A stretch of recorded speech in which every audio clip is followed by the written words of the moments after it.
Hello there, how are you? Hello, she reads a lot, and Joan and Mary and Ellen, thank you all for joining me, and thank you to so many of you for sending congratulations and best wishes to my father-in-law for his 93rd birthday, which we had yesterday at a lovely restaurant. It was just really great. So many happy returns of the day to him, and thank you all so much. That's all very kind of you. I'm Gildart. This is Fireside Reading, and welcome. And every day when I can, I sit in front of the fire and I read to you guys. And a lovely group of people have arisen who join every day, sometimes when they can. And we read these old books together, and currently we're reading an Agatha Christie, which is a big crowd favorite, The Murder of Roger Ackroyd. I'm thoroughly enjoying it, and I hope you are too. We're about halfway through. Thanksgiving is upcoming. Very excited about that. I do enjoy Thanksgiving very much, as I'm sure most of you do too. I am going to take Thursday and Friday off, since we have stuff going on. I'm sure you do too. So we won't be reading Thursday, Friday. We'll be back on Saturday, Sunday. And then, as far as I know, onwards until something else comes up.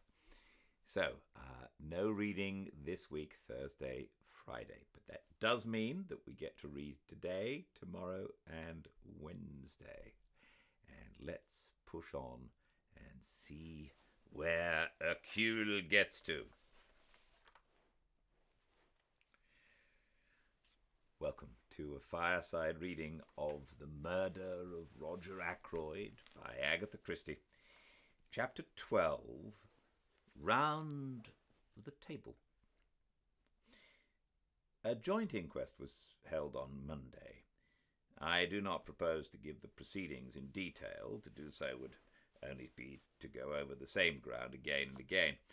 By arrangement with the police, very little was allowed to come out. I gave evidence as to the cause of Ackroyd's death and the probable time. The absence of Ralph Peyton was commented on by the coroner, but not unduly stressed. Afterwards, Poirot and I had a few words with Inspector Raglan. The inspector was very grave. "It looks bad, Mr. Poirot," he said. "I'm trying to judge the thing fair and square. I'm a local man, and I've seen Captain Peyton many times in Cranchester. I'm not wanting him to be the guilty one, but it's bad whichever way you look at it. If he's innocent, why doesn't he come forward? We've got evidence against him, but it's just possible that that evidence could be explained away. Then, why doesn't he give an explanation?" A lot more lay behind the inspector's words than I knew at the time. Ralph's description had been wired to every port and railway station in England. The police everywhere were on the alert. His rooms in town were watched, and any houses he had been known to be in the habit of frequenting were watched too. With such a cordon, it seemed impossible that Ralph should be able to evade detection. He had no luggage, and as far as anyone knew, no money. "I can't find anyone who saw him at the station that night," continued the inspector. "And yet he's well known down here, and you'd think somebody would have noticed him. There's no news from Liverpool either." "You think he went to Liverpool?" queried Poirot. "Well, it's on the cards. That telephone message from the station just 3 minutes before the Liverpool Express left. There ought to be something in that." "Unless it was deliberately intended to throw you off the scent. That might just possibly be the point of the telephone message." "That's an idea," said the inspector eagerly. "Do you really think that's the explanation of the telephone call?" "My friend," said Poirot gravely, "I do not know. But I will tell you this. I believe that when we find the explanation of that telephone call, we shall find the explanation of the murder." "You said something like that before, I remember," I observed, looking at him curiously. Poirot nodded. "I always come back to it," he said seriously. "It seems to me utterly irrelevant," I declared. "I wouldn't say that," demurred the inspector, "but I must confess I think Mr. Poirot here harps on it a little bit too much. We've better clues than that. The fingerprints on the dagger, for instance." Poirot became suddenly very foreign in manner, as he often did when excited over anything. "Monsieur l'Inspecteur," he said, "beware of the comment dire, the little street that has no end to it." Inspector Raglan stared, but I was quicker. "You mean a blind alley?" I said. "That is it, the blind street that leads nowhere. See, it may be with those fingerprints. They may lead you nowhere." "I don't see how that can well be," said the police officer. "I suppose you're hinting that they're faked. I've read of such things being done, though I can't say I've ever come across it in my experience. But fake or true, they're bound to lead somewhere." Poirot merely shrugged his shoulders, flinging out his arms wide. The inspector then showed us various enlarged photographs of the fingerprints and proceeded to become technical on the subjects of loops and whorls. "Come now," he said at last, annoyed at Poirot's detached manner. "You've got to admit that those prints were made by someone who was in the house that night." "Bien entendu," said Poirot, nodding his head. "Well, I've taken the prints of every member of the household, every one, mind you, from the old lady down to the kitchen maid." I don't think Mrs. Ackroyd would enjoy being referred to as the old lady. She must spend a considerable amount on cosmetics. "Everyone's?" repeated the inspector. "Oh, everyone's," repeated the inspector fussily. "Including mine," I said dryly. "Very well. None of them correspond. That leaves us two alternatives. Ralph Peyton, or the mysterious stranger the doctor here tells us about. When we get hold of those two—" "Much valuable time may have been lost," broke in Poirot. "I don't quite get you, Mr. Poirot." "You have taken the prints of every one in the house, you say," murmured Poirot. "Is that the exact truth you are telling me there, Monsieur l'Inspecteur?" "Certainly." "Without overlooking anyone?" "Without overlooking anyone." "The quick or the dead?" For a moment the inspector looked bewildered at what he took to be a religious observation. Then he reacted slowly. "You mean the dead, Monsieur l'Inspecteur?"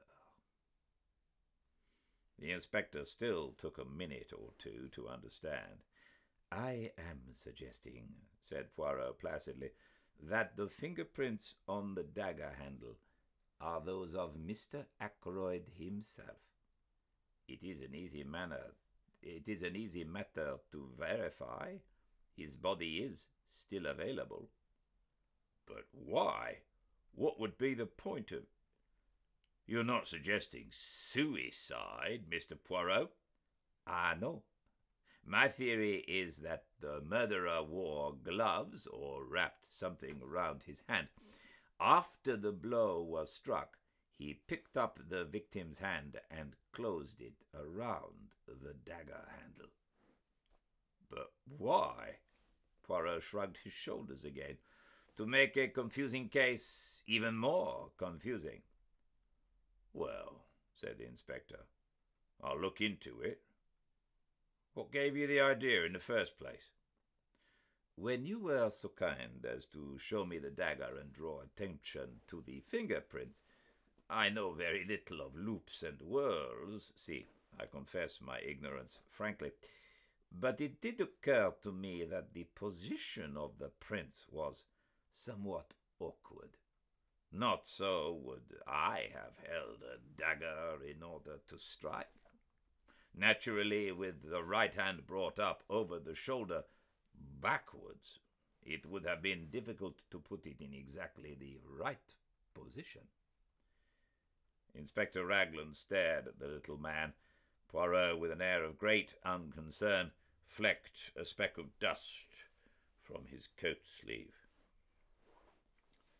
"Well," said the inspector, "it's an idea. I'll look into it all right, but don't you be disappointed if nothing comes of it." He endeavoured to make his tone kindly and patronizing. Poirot watched him go off. Then he turned to me with twinkling eyes. "Another time," he observed, "I must be more careful of his amour-propre. And now that we are left to our own devices, what do you think, my good friend, of a little reunion of the family?" The little reunion, as Poirot called it, took place about half an hour later. We sat round the dining table at Fernley, the table in the dining room at Fernley, Poirot at the head of the table with the chair like the chairman of some ghastly board meeting. The servants were not present, so we were 6 in all: Mrs. Ackroyd, Flora, Major Blunt, young Raymond, Poirot, and myself. When everyone was assembled, Poirot rose and bowed. "Messieurs, mesdames, I have called you together for a certain purpose." He paused. "To begin with, I want to make a very special plea to mademoiselle." "To me?" said Flora. "Mademoiselle, you are engaged to Captain Ralph Peyton. If anyone is in his confidence, you are.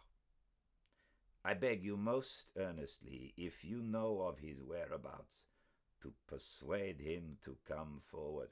1 little minute," as Flora raised her head to speak. "Say nothing till you have well reflected.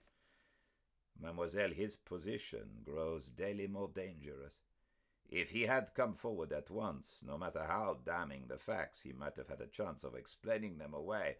But this silence, this flight, what can it mean? Surely only one thing: knowledge of guilt. Mademoiselle, if you really believe in his innocence, persuade him to come forward before it is too late." Flora's face had gone very white. "Too late?" she repeated very low. Poirot leant forward, looking at her. "See now, mademoiselle," he said very gently. "It is Papa Poirot who asks you this. The old Papa Poirot, who has much knowledge and much experience. I would not seek to entrap you, mademoiselle. Will you not trust me and tell me where Ralph Peyton is hiding?" The girl rose and stood facing him. "Monsieur Poirot," she said in a clear voice, "I swear to you, swear solemnly, that I have no idea where Ralph is, and that I have neither seen him nor heard from him either on the day of the murder or since." She sat down again. Poirot gazed at her in silence for a minute or two. Then he brought his hand down on the table with a sharp rap. "Bien! That is that," he said. His face hardened. "Now, I appeal to these others who sit around this table: Mrs. Ackroyd, Major Blunt, Dr. Shepherd, Mr. Raymond. You are all friends and intimates of the missing man. If you know where Ralph Peyton is hiding, speak out." There was a long silence. Poirot looked to each in turn. "I beg of you," he said in a low voice, "speak But still there was silence, broken at last by Mrs. Ackroyd. "I must say," she observed in a plaintive voice, "that Ralph's absence is most peculiar indeed. Not to come forward at such a time. It looks, as though there were something behind it. I can't help thinking, Flora, dear, that it was a very fortunate thing your engagement was never formally announced." "Mother!" cried Flora angrily. "Providence," declared Mrs. Ackroyd.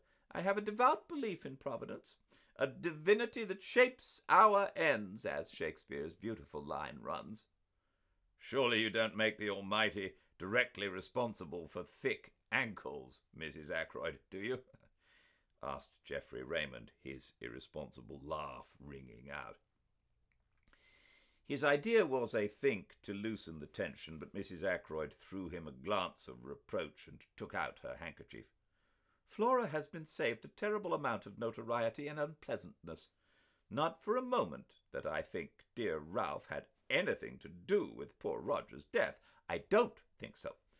But then I have a trusting heart. I always have had, ever since a child. I am loath to believe the worst of anyone, but, of course, one must remember that Ralph was in several air raids as a young boy. The results are apparent long after, sometimes, they say. People are not responsible for their actions in the least. They lose control, without being able to help it." "Mother," cried Flora, "you don't think Ralph did it?" "Come, Mrs. Ackroyd," said Blunt. "I don't know what to think," said Mrs. Ackroyd tearfully. "It's all very upsetting. What would happen to the estate, I wonder, if Ralph were found guilty?" Raymond pushed his chair away from the table violently. Major Blunt remained very quiet, looking thoughtfully at her. "Like shell-shock, said Mrs. Ackroyd obstinately. "And I dare say Roger kept him very short of money, with the best intentions, of course. I can see you're all against me, but I do think it is very odd that Ralph has not come forward, and I must say I am thankful Flora's engagement was never announced formally." "It will be tomorrow," said Flora in a clear voice. "Flora!" cried her mother, aghast. Flora had turned to the secretary. "Will you send the announcement to the Morning Post and the Times, please, Mr. Raymond?" "If you are sure that is wise, Miss Ackroyd," he replied gravely. She turned impulsively to Blunt. "You understand," she said. "What else can I do? As things are, I must stand by Ralph. Don't you see that I must?" She looked very searchingly at him, and after a long pause, he nodded abruptly. Mrs. Ackroyd burst out into shrill protests. Flora remained unmoved. Then Raymond spoke. "I appreciate your motives, Miss Ackroyd, but don't you think you're being rather precipitate? Wait a day or two." "Tomorrow," said Flora in a clear voice. "It's no good, Mother, going on like this. Whatever else I am, I'm not disloyal to my friends." "Monsieur Poirot," Mrs. Ackroyd appealed tearfully, "can't you say anything at all?" "Nothing to be said," interpolated Blunt. "She's doing the right thing. I'll stand by her through thick and thin." Flora held out her hand to him. "Thank you, Major Blunt," she said. "Mademoiselle," said Poirot, "will you let an old man congratulate you on your courage and your loyalty? And will you not misunderstand me if I ask you most solemnly, to postpone the announcement you speak of for at least 2 days more?" Flora hesitated. "I ask it in Ralph Peyton's interest as much as in yours, mademoiselle. You frown. You do not see how that can be, but I assure you that it is so. Pas de blague. You put the case into my hands. You must not hamper me now." Flora paused a few minutes before replying. "I do not like it, she said at last. "But I will do what you say." She sat down again at the table. "And now, messieurs et mesdames," said Poirot rapidly, "I will continue with what I was about to say. Understand this. I mean to arrive at the truth. The truth, however ugly in itself, is always curious and beautiful to the seeker after it. I am much aged. My powers may not be what they were." Here he clearly expected a contradiction. "In all probability this is the last case I shall ever investigate. But Hercule Poirot does not end with a failure. Messieurs et mesdames, I tell you, I mean to know. And I shall know, in spite of you all." He brought out the last words provocatively, hurling them in our face, as it were. I think we all flinched back a little, excepting Geoffrey Raymond, who remained good-humoured and imperturbable as usual. "How do you mean, in spite of us all?" he asked, with slightly raised eyebrows. "But just that, monsieur. Every one of you in this room is concealing something from me." He raised his hand as a faint murmur of protest arose. "Yes, yes, I know what I am saying.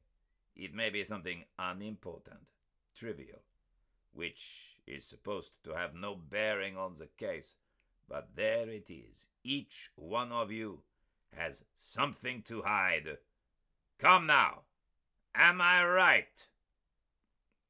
His glance, challenging and accusing, swept round the table, and every pair of eyes dropped before his. "Yes, mine as well." "I am answered," said Poirot, with a curious laugh. He got up from his seat. "I appeal to you all.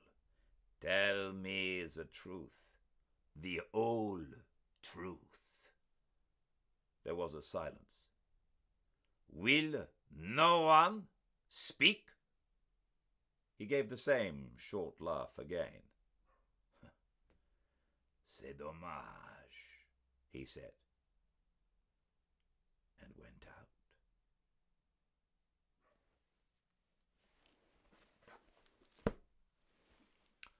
More tomorrow, same time and place, 5 Pacific at Fireside Reading on Instagram. Until then, I do hope you all stay very, very well.